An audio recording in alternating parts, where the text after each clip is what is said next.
Dieu bénisse ta présence en ce lieu. Il a une parole pour toi, sa bonne parole. Alléluia. Elle est pour toi.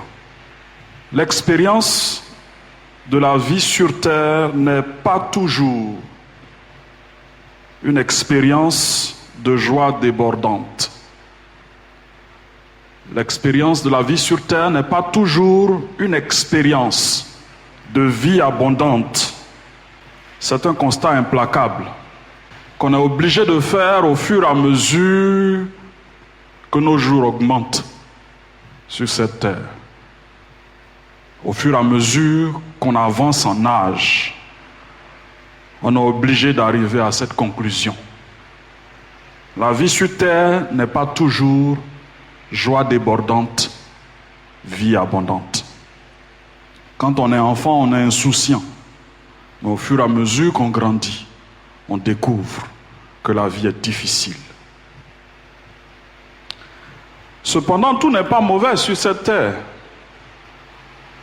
Tout n'est pas triste, n'est-ce pas? On peut éprouver quelques joies dans l'expérience de vie sur la terre. La joie de réussir à un examen, la joie de trouver un emploi, d'obtenir une promotion, de décrocher un marché, de se marier, d'enfanter. Tout n'est pas triste. On peut donc trouver de la joie dans les études, dans le travail, dans le mariage, dans la famille. Mais ce qui est dramatique, c'est que ces mêmes domaines dans lesquels nous trouvons de la joie peuvent se métamorphoser. Ces mêmes domaines dans lesquels nous trouvons un épanouissement, ces domaines peuvent se métamorphoser et se transformer en danger, en difficulté, même pour des situations extrêmes, en enfer. C'est une façon de parler. Malgré le succès dans les études, on peut ne pas avoir d'emploi après les études. Malgré l'obtention d'un marché, on peut avoir des difficultés, de grandes difficultés à l'exécuter. Malgré la joie d'être marié, le foyer peut devenir un endroit difficile à vivre. Malgré la joie d'enfanter, l'enfant que Dieu nous donne peut naître avec des handicaps sérieux et sévères. C'est comme si chaque chose dans laquelle nous voulons trouver, ne serait-ce qu'un peu de joie, ne serait-ce qu'un peu de tranquillité, c'est comme si chacune de ces situations a la capacité de se retourner contre nous pour nous créer des misères. Pourquoi les choses sont-elles ainsi? Pouvons-nous vivre heureux dans ce monde? Oui, alléluia. Oui, oui, c'est possible. Mais sans Dieu, c'est impossible. Alléluia, c'est possible. Malgré l'avalanche de mauvaises nouvelles, c'est possible d'expérimenter une vie différente, une vie abondante. C'est possible. Mais ça ne se trouve pas là où nous croyons. Quand tu cherches tout ton bonheur dans le foyer, tu vas constater que tout le bonheur ne se trouve pas dans le foyer. Nous cherchons ce bonheur, cette vie abondante au mauvais endroit. Et après, on est étonné parce qu'on n'est pas satisfait. Celui qui est censé nous satisfaire, c'est lui qui est censé nous donner la vie abondante. C'est lui le bon berger. Je veux dire 3 choses importantes. Et l'image que Jésus a utilisée, berger, brebis, c'est profond. Et ça nous aide à arriver plus facilement à des conclusions importantes pour nos vies. Pour une brebis, le bonheur n'est possible. Pour une brebis, le bonheur n'est possible que quand elle a retrouvé son bon berger. Pour une brebis, prenez-les au sens littéral comme au sens figuré, parce que nous sommes des brebis du Seigneur. Prenez une brebis qui errante dans les rues, les dangers sont partout. Le bonheur de la brebis se trouve dans sa capacité à retrouver d'abord le bon berger. Alléluia. Pour une brebis, la satisfaction première, ce que je dis est extrêmement important, se trouve dans sa relation avec son berger. Est-ce que vous me suivez? Quand tu suis le berger, il peut te donner beaucoup de choses. Ta satisfaction première n'est pas dans les choses que le berger va te donner. Ta satisfaction première est dans la relation que tu entretiens avec le berger. Et troisième affirmation, pour une brebis, le bonheur a un nouveau nom. Alléluia, ça s'appelle la vie abondante. Alléluia. Je redis ces trois choses, elles sont extrêmement importantes. Pour une brebis, le bonheur n'est possible que quand elle a retrouvé son bon berger. Pour une brebis, la satisfaction première se trouve dans sa relation avec le bon berger. Et pour une brebis, le bonheur a un nouveau nom. Ça s'appelle vie abondante. C'est le nom que le berger a donné. Alléluia. Et c'est cette chose que nous essayons de comprendre depuis quelque temps. Rien que pour reformuler ces affirmations, tu expérimenteras le vrai bonheur quand tu auras retrouvé Jésus-Christ, le bon berger. Je dis quand tu auras retrouvé.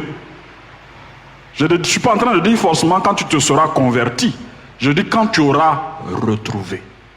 Alléluia.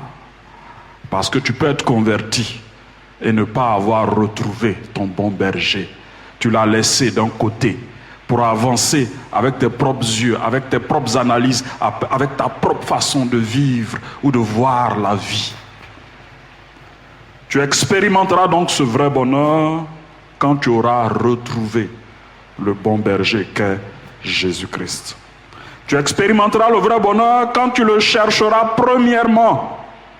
Tu chercheras ton bonheur premièrement dans ta relation avec Dieu et avec Jésus. Et pour toi, brebis du Seigneur, le bonheur a un nouveau nom, la vie abondante. Nous poursuivons donc notre série de messages intitulée Jésus, le bon berger. Nous parlons aujourd'hui de la vie abondante. Nous abordons la deuxième partie de ce message sur la vie abondante. Et nous allons prendre nos Bibles dans Jean chapitre 10, versets 10 à 11. Ce sont les deux mêmes versets qui nous servent d'appui. Jean chapitre 10, versets 10 à 11. Je vous laisse trouver et nous faisons la lecture. Jean chapitre 10, versets 10 à 11. Si vous avez trouvé, je lis la version parole vivante.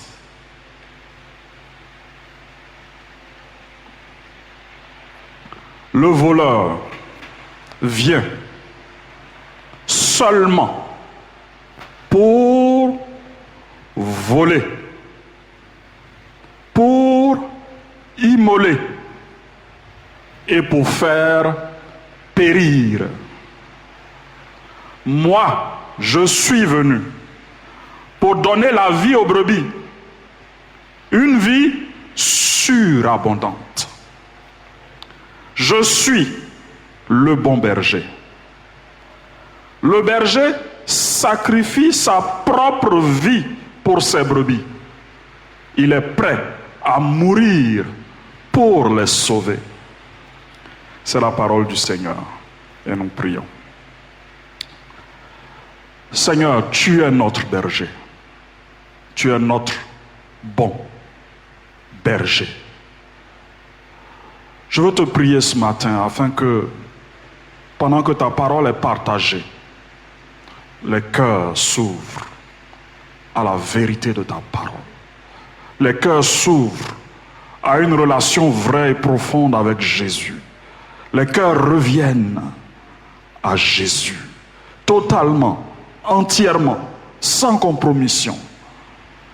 Parce que tu as dit que notre bonheur ne dépend que de toi et que de toi seul. Apprends-nous à marcher comme des brebis. Apprends-nous à te suivre. Apprends-nous à nous fier qu'à toi. Apprends-nous, Seigneur, et donne-nous d'expérimenter ce bonheur que toi seul promets.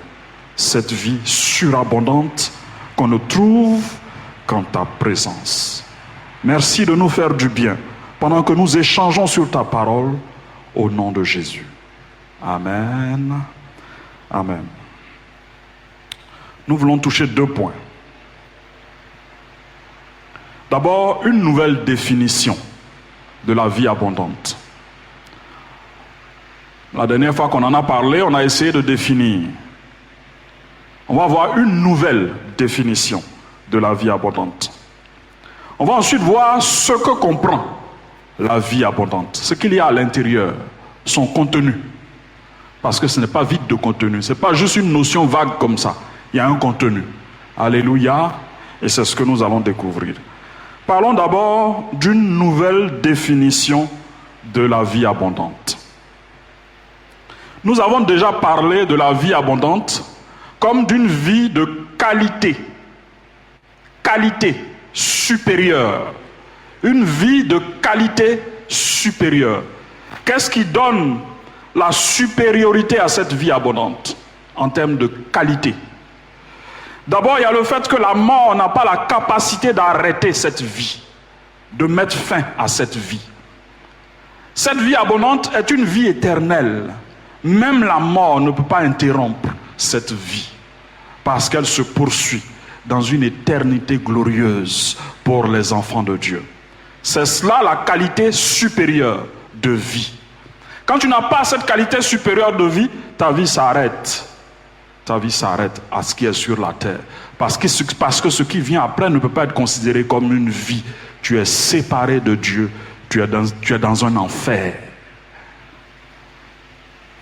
Deuxièmement, cette vie a une qualité supérieure parce qu'elle a la capacité de résister à tout ce qui est danger et tout ce qui est adversité. Elle a une qualité supérieure parce qu'elle sait résister aux oppressions. Elle sait résister aux dangers. Et enfin, cette vie a une qualité supérieure parce qu'elle a coûté plus cher. Alléluia. C'est une vie qui a coûté cher. Elle a coûté quoi? Le sacrifice de Jésus. Le sacrifice de Jésus. La vie d'Adam a coûté quoi? A coûté le souffle de Dieu. Alléluia. Dieu a soufflé.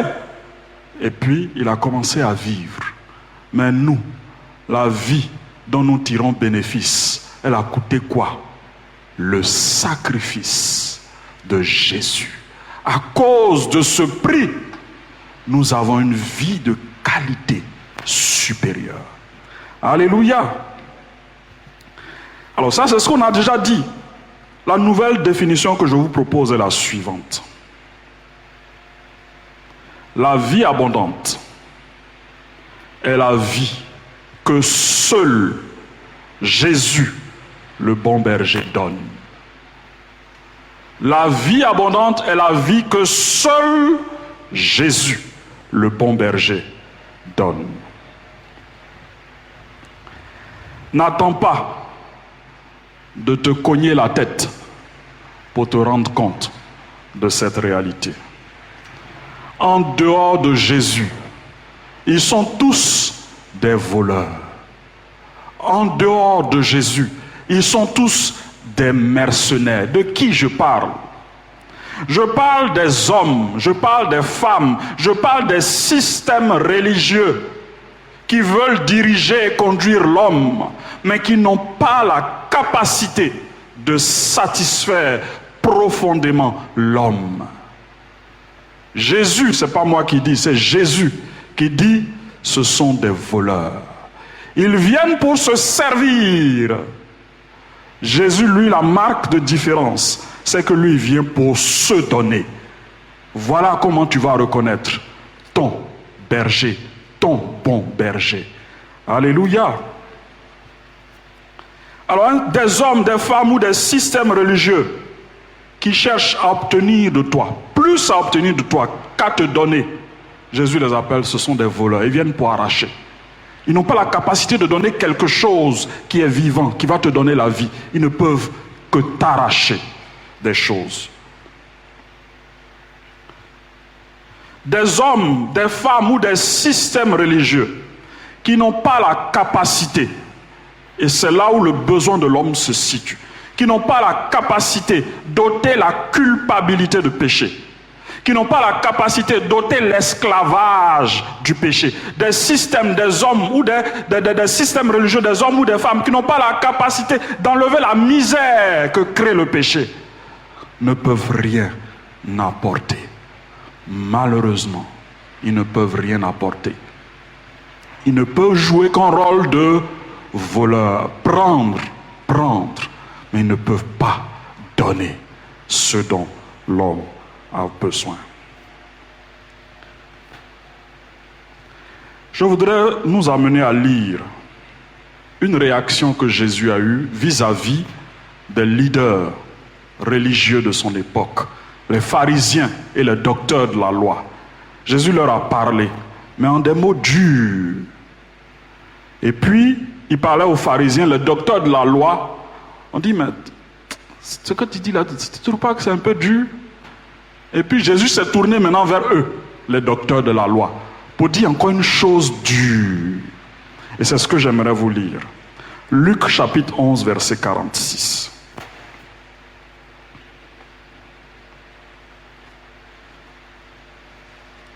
Luc 11, verset 46, qui dit ceci. Malheur à vous aussi. C'était les docteurs de la loi. Ils ont osé prendre la défense des pharisiens. Jésus s'attaque maintenant à eux. Il dit, malheur à vous aussi, docteurs de la loi. Écoutez la suite. Parce que vous chargez les hommes de fardeaux difficiles à porter. Et que vous ne touchez pas vous-même de l'un de vos doigts. Quand tu charges les hommes avec la loi, et que tu ne leur montres pas le chemin pour arriver à satisfaire aux besoins de la loi, tu as mis un fardeau sur eux. Et tu n'es pas capable de bouger ce fardeau. Tu n'es pas capable de les décharger. Voilà la réaction de Jésus face au système religieux de son époque.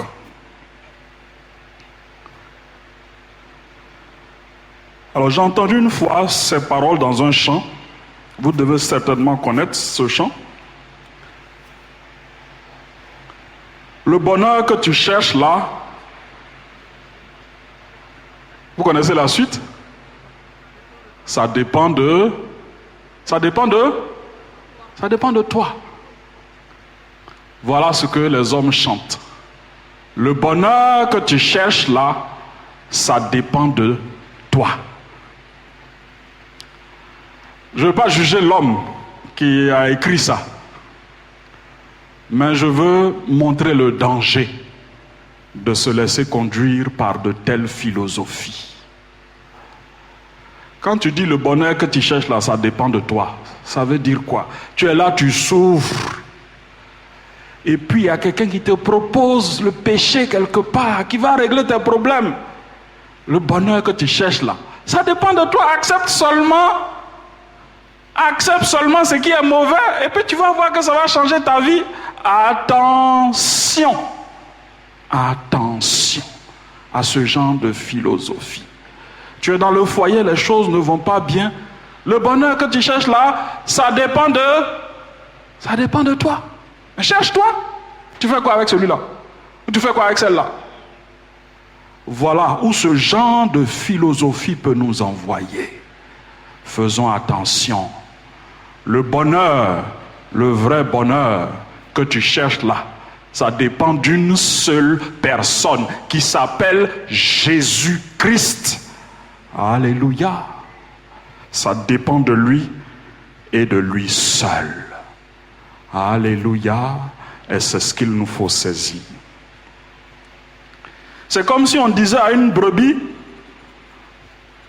brebis, ton bonheur dépend de toi. Brebis.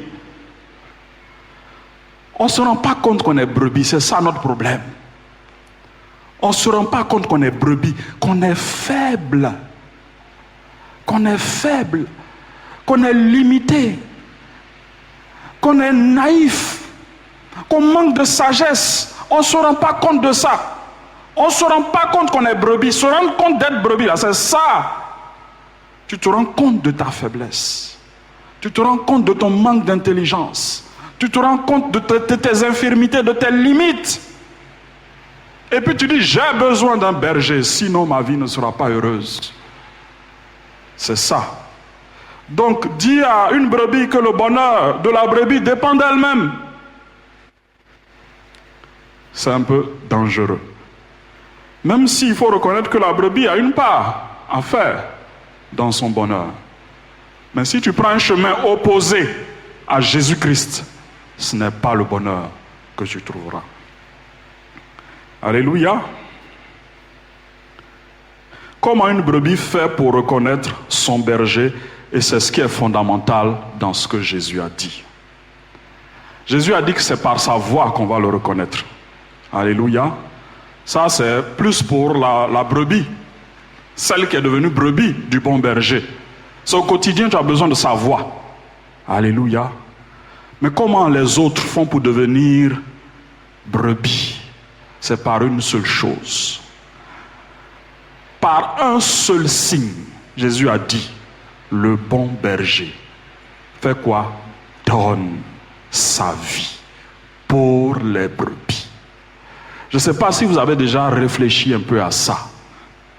Entre la vie d'une brebis et la vie d'un berger, vous voyez l'énorme écart qu'il y a. Maintenant, prenez la vie d'un homme et la vie de Dieu qui est infinie, qui est illimitée. Et c'est lui qui donne sa vie. Alléluia. Donc, tu veux savoir à qui doit conduire ta vie? Pose-toi juste une question. Qui s'est donné pour moi? Et puis c'est fini. Qui a donné sa vie pour moi? Dans toute l'histoire des hommes, qui a donné sa vie pour moi? Alléluia. Et il n'y a pas deux noms qui vont sortir. Il n'y en a qu'un seul. Voilà la façon dont on reconnaît qui est notre berger, qui nous devons suivre dans cette foule d'hommes, de femmes qui se prétendent religieux, dans cette foule de systèmes religieux. Comment je fais la part? Pose-toi la question, qui s'est donné pour moi? Qui s'est livré pour moi? Et là, tu trouveras ton berger, ton bon berger. Si tu cherches ton berger, cherche celui qui a donné sa vie pour toi. Et il s'appelle Jésus-Christ. Alléluia. Je voudrais parler maintenant de ce que comprend la vie abondante. Ce que comprend la vie abondante. Et nous voulons appeler à la rescousse le psaume 23.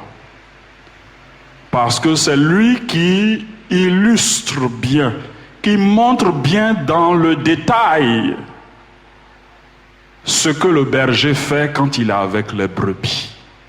Jésus l'a expliqué, mais Jésus n'est pas entré dans trop de détails parce qu'il sait que ceux qui sont devant lui connaissent ce qui se passe entre un berger et une brebis. Mais pour nous autres, qui ne sommes pas de cette culture, le psaume 23 va nous aider.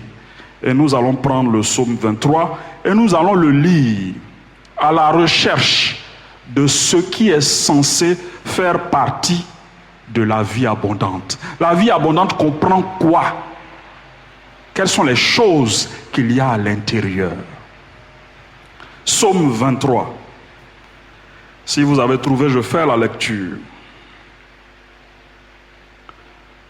L'Éternel est mon berger.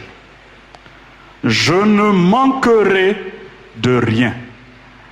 Comme je l'ai déjà dit ici, il y a une version qui a traduit « J'ai tout ce dont j'ai besoin ». Alléluia. Quand l'Éternel est mon berger, j'ai tout ce dont j'ai besoin. Alléluia, parce que lui, il me satisfait pleinement. Ça, c'est un prérequis. C'est la base. Maintenant, qu'est-ce qu'il y a à l'intérieur? Il me fait reposer. Il me fait reposer dans de verts pâturages. Il me dirige près des eaux paisibles. Il restaure mon âme. Il me conduit dans les sentiers de la justice à cause de son nom. Quand je marche dans la vallée de l'ombre de la mort, je ne crains aucun mal, car tu es avec moi. Tu dresses devant moi une table en face de mes adversaires. Tu oins d'huile ma tête et ma coupe déborde. Oui, le bonheur et la grâce, c'est une affirmation profonde, joyeuse, exubérante. Oui, le bonheur et la grâce m'accompagneront tous les jours de ma vie. Et j'habiterai dans la maison de l'Éternel jusqu'à la fin de mes jours. Alors, si vous avez bien lu avec moi, quelles sont les choses qu'il y a à l'intérieur de la vie abondante? Alléluia. Quelle est la première chose que vous avez vue? Je vous pose la question. Quelle est la première chose qu'il y a à l'intérieur de la vie abondante? Le repos. Oui, ça c'est la base. L'Éternel est mon berger. Ça c'est la base. Le repos. Alléluia. Voilà ce qu'il y a à l'intérieur de la vie abondante. Le repos. Et c'est la première chose qui est citée. La deuxième. La direction. La direction. C'est la deuxième chose. La troisième. La restauration. Oui, je veux un autre mot plus général. Quand il dit « il restaure mon âme », qu'est-ce qu'il te donne? Oui. Un mot qui commence par P, la provision. Il pourvoit. Et il pourvoit pour beaucoup de choses. Il pourvoit pour mon âme. Et pas seulement pour mon âme. Il pourvoit sa présence quand je suis dans le danger, dans l'adversité. Il pourvoit. Il met une table devant moi, devant mes adversaires. La provision, ça fait partie de la vie abondante. Et la quatrième chose, c'est là, oui, mais on peut inclure ça dans la provision. Quand il dit sa houlette et son bâton me rassurent, sa correction ou sa discipline. Ça fait partie aussi de la vie abondante. Alléluia. Quand il dit ta houlette, ton bâton là, le berger, quand il a le bâton en main, il ne caresse pas, c'est pas pour caresser la brebis. Quand elle veut s'éloigner, on tape. Et puis le coup devient de plus en plus fort, avec la force avec laquelle tu veux aller de plus en plus vers le mauvais chemin. Le coup devient fort. Ça fait partie de la vie abondante. Alléluia. Pourquoi? S'il te laisse partir là, tu vas perdre la vie là-bas. Tu vas perdre la vie. Alors, il faut qu'il tape. Il tape, ça fait mal, mais c'est pour ton bien. C'est pour préserver ta vie. Ça fait partie de la vie abondante. Vous voyez que notre définition de la vie abondante là, si j'enlève, je regarde tous ces mots, notre définition à nous c'est quoi? C'est la partie provision. C'est ça la vie abondante. Il faut que tu me donnes des enfants, il faut que j'ai un mariage, il faut que j'ai une promotion. C'est-à-dire c'est la partie provision. Et encore si on prenait en compte notre âme. Non, non, non, non, c'est nos biens physiques, temporaires. C'est ça, on appelle la vie abondante. Alléluia. Il n'y a pas que ça dedans. Alléluia. Il y a le repos. Amen. Le repos. Nous devons expérimenter le repos. Ces sujets sont tellement vastes et grands que on va après développer chacun. Je n'ai pas la prétention de tout développer aujourd'hui, mais je veux juste parler de l'importance de chacun de ces points. Ta vie est abondante quand tu cherches auprès de Jésus le repos. Alléluia. Quand tu cherches auprès de Jésus le repos. Je l'ai illustré récemment en disant que la brebis court vers la bergerie. Elle court vers le berger devant le danger. Courir vers Christ. Quelle que soit la chose qui t'effraie, qui t'oppresse, tu vas expérimenter la vie abondante quand tu vas savoir courir vers Jésus. Je n'ai pas dit de courir vers ton papa, hein. Je n'ai pas dit d'aller courir vers ton frère ou ta soeur ou ton meilleur ami. J'ai dit de courir vers Jésus. Alléluia. C'est lui le bon berger. Il promet aussi sa direction. Sa direction. Sa provision pour notre âme. Et sa discipline. Je voudrais illustrer avec le peuple d'Israël. Vous connaissez Israël, non? Dans l'Ancien Testament, le peuple de Dieu, c'est Israël. Dans le Nouveau Testament, le peuple de Dieu, c'est l'Église. Et donc, ce qui arrive à Israël, c'est pas que nous sommes Israël, il faut aussi faire attention. Israël, là, ils sont quelque part, ils sont bien sur la carte, ils sont là, voilà. Nous, on n'est pas Israël. Mais comme c'est le peuple de Dieu, dans l'Ancienne Alliance, on peut se mettre à leur place. Parce que ce qu'ils ont expérimenté, c'est ce que le peuple de Dieu aussi est censé expérimenter. Donc ce qu'ils ont vécu, nous pouvons essayer de comprendre en nous mettant à leur place. Je veux parler du parcours d'Israël dans le désert et parler de ces 4 choses. Pour le repos d'Israël, Dieu a donné quoi?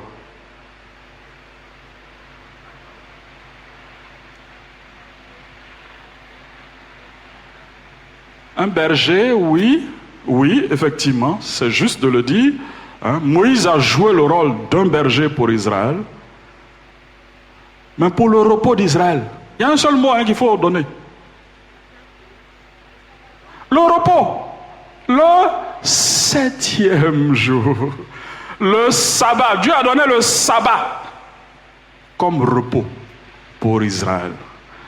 Et si tu veux savoir le repos, ce que ça signifie pour toi, il faut déjà commencer à respecter un jour où tu arrêtes tout. Et puis tu dis, Seigneur, c'est toi seul. Alléluia. Il faut qu'il y ait un jour comme ça sur 7. Chaque semaine. Un jour, tu arrêtes tout et tu dis, Seigneur, c'est toi. Mais nous, on ne sait pas s'arrêter.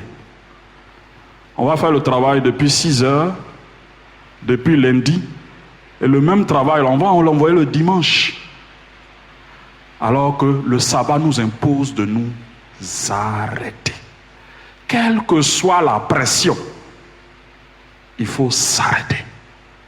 Mais pas s'arrêter pour s'arrêter, hein. On peut s'arrêter pour aller à Bassam, on peut s'arrêter pour aller à, je sais pas, à Sini. Mais le sabbat dont Dieu parle, c'est vrai qu'il y a le repos physique dedans, hein, mais c'est le repos de l'adoration. Alléluia. Et ça, Dieu a promis ça à Israël. Pour la direction d'Israël, Dieu a donné quoi? La colonne de nuée et la colonne de feu. Colonne de nuée le jour, colonne de feu la nuit. Pour les conduire. Alléluia. Pour leur provision, Dieu a donné quoi? La manne. Ça, c'est leur provision, leur corps. Et pour leur âme, il a donné quoi? La loi. Alléluia. Il a donné les commandements. Pour leur discipline, Dieu s'est transformé en feu, dévorant au milieu d'eux. Alléluia. Alors regardez à chacune de ces choses et vous allez voir Jésus au travers de ces choses. Alléluia. Est-ce que vous voyez Jésus au travers du sabbat? Oui, c'est lui qui est le vrai repos de l'homme. Alléluia. Venez à moi, vous tous qui êtes fatigués et chargés, et je vous donnerai le repos. C'est Jésus qui est le repos. Quand il parle de la colonne de nuée et de feu, c'est Jésus qui conduit avec sa parole.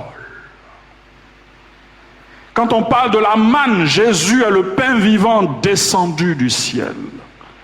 Et Jésus est un feu dévorant parce qu'on le découvre dans le temple. Il a pris un bâton. Personne n'a reconnu Jésus ce jour-là, hein. Il est devenu un feu dévorant dans le temple pour chasser tout ce qui n'honore pas Dieu. Alléluia. Je voudrais donc que tu retiennes ces 4 choses. Jésus est ton repos. Jésus est ta direction. Jésus est ta provision. Jésus est ta discipline. Et c'est ça, le contenu de la vie abondante. Alléluia. Il n'y a pas de vie abondante sans discipline. Alléluia. Il n'y a pas de vie abondante sans repos, sans direction de Dieu. Comme je l'ai dit, on va développer ces mots et ces expressions dans le futur. Mais j'aimerais terminer avec la lecture d'un texte dans Deutéronome.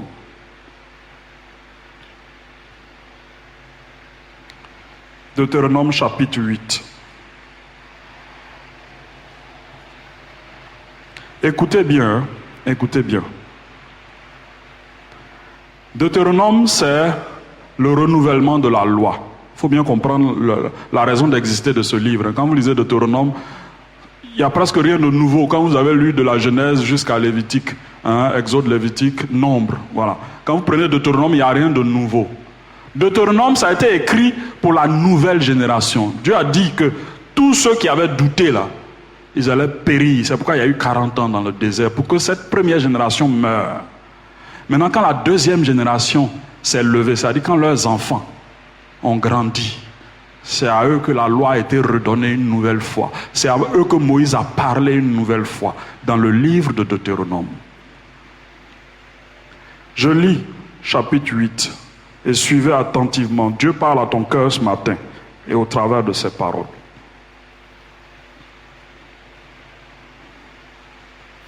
Vous observerez et vous mettrez en pratique tous les commandements que je vous prescris aujourd'hui, afin que vous viviez.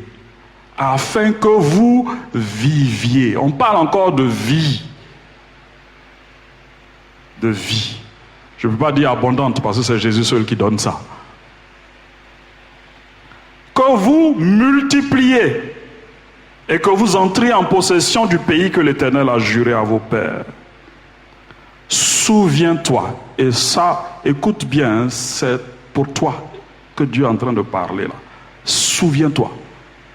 Souviens-toi de tout le chemin que l'Éternel, ton Dieu, t'a fait faire.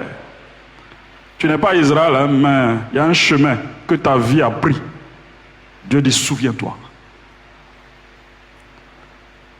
Pendant ces 40 ans, ou 40 années dans le désert, afin de t'humilier et de t'éprouver pour savoir quelles étaient les dispositions de ton cœur et si tu garderais ou non les commandements ou ces commandements. Il t'a humilié, il t'a fait souffrir de la faim et il t'a nourri de la manne. Tout ce qu'on a dit là, c'est le résumé que je suis en train de lire. La manne que tu ne connaissais pas et que n'avaient pas connu tes pères, afin de t'apprendre, écoute bien enfant de Dieu, afin de t'apprendre que l'homme ne vit pas de pain seulement, mais que l'homme vit de tout ce qui sort de la bouche de l'Éternel. Ton vêtement ne s'est point usé, provision, et ton pied ne s'est point enflé pendant ces 40 années. Reconnais en ton cœur que l'Éternel, ton Dieu, te châtie, discipline, comme un homme châtie son enfant. Tu observeras le commandement de l'Éternel, ton Dieu, pour marcher dans ses voies et pour le craindre. Car l'Éternel, ton Dieu, va te faire entrer dans un bon pays, pays de cours d'eau, de sources et de lacs qui jaillissent dans les vallées, dans les montagnes, pays de froment, d'orge, de vignes, de figuiers, de grenadiers, pays d'oliviers et de miel, pays où tu ne mangeras du pain, où tu mangeras du pain avec abondance, où tu ne manqueras de rien. Alléluia. Pays dont les pierres sont du fer et des montagnes duquel tu tailleras de l'airain. Lorsque tu mangeras, écoute bien ça, écoute, lorsque tu mangeras et te rassasieras, quand il t'aura donné tout ce dont tu as besoin, il ne faut pas l'oublier. Tu béniras l'Éternel, ton Dieu, pour le bon pays qu'il t'a donné. Vous voyez, cette génération-là s'apprêtait à entrer. Et c'est Moïse qui leur parle, parce qu'il ne va pas entrer avec eux. Il leur laisse ce message important. Garde-toi d'oublier ton Dieu, au point de ne pas observer ses commandements, ses ordonnances et ses lois que je te prescris aujourd'hui. Lorsque tu mangeras et te rassasieras, lorsque tu bâtiras et habiteras de belles maisons, lorsque tu verras multiplier ton gros et ton menu bétail, s'augmenter ton argent et ton or, et s'accroître tout ce qui est à toi, prends garde que ton cœur ne s'enfle et que tu n'oublies l'Éternel, ton Dieu, qui t'a fait sortir du pays d'Égypte. Rappelle-toi, tu es une brebis. Quel que soit ce que Dieu t'a donné, tu es resté brebis. Même si c'est le pouvoir que tu as donné, que Dieu t'a donné, même si c'est l'influence que Dieu t'a donnée, tu es resté brebis. Tu n'as pas changé d'état. Tu dois rester dépendant. Alléluia. Donc, s'augmenter ton argent et ton or et s'accroître tout ce qui est à toi. Prends garde que ton cœur ne s'enfle et que tu n'oublies l'Éternel, ton Dieu, qui t'a fait sortir du pays d'Égypte, de la maison de servitude, qui t'a fait marcher dans ce grand et affreux désert, où il y a des serpents brûlants et des scorpions, dans les lieux arides et sans eau, et qui a fait jaillir pour toi de l'eau du rocher le plus dur, qui t'a fait manger dans le désert la manne inconnue à tes pères, afin de t'humilier et de t'éprouver, pour te faire ensuite du bien. Amen. Garde-toi de dire en ton cœur, ma force et la puissance de ma main m'ont acquis ces richesses. Souviens-toi de l'Éternel, ton Dieu, car c'est lui qui te donnera de la force pour les acquérir, afin de confirmer, comme il le fait aujourd'hui, son alliance qu'il a jurée à tes pères. Si tu oublies l'Éternel, ton Dieu, et que tu ailles auprès d'autres dieux, si tu les sers et te prosternes devant eux, je vous déclare formellement aujourd'hui que vous périrez. Vous périrez comme les nations que l'Éternel fait périr devant vous, parce que vous n'aurez point écouté la voix de l'Éternel, votre Dieu. Et je peux traduire en disant, vous périrez, ce n'est pas une bonne nouvelle. Si tu n'écoutes pas la voix du bon berger, la vie ne va pas ressortir de là. Alléluia. C'est la parole de Dieu pour toi. On va tous se tenir debout. Ce message appelle la repentance, l'humiliation profonde devant Dieu. Est-ce que tu as substitué Jésus avec les honneurs de ce monde, les richesses, les biens de ce monde? Est-ce que tu as cherché la joie en dehors de Jésus? Alors reviens à lui ce matin. Dis-lui, je me suis éloigné de toi dans mes pensées. Je me suis éloigné de toi dans mes actes. Je me suis éloigné de toi dans ma relation avec mon prochain. Restaure-moi. Ramène-moi dans ta présence. Ramène-moi dans ta présence. Prions ensemble, Seigneur.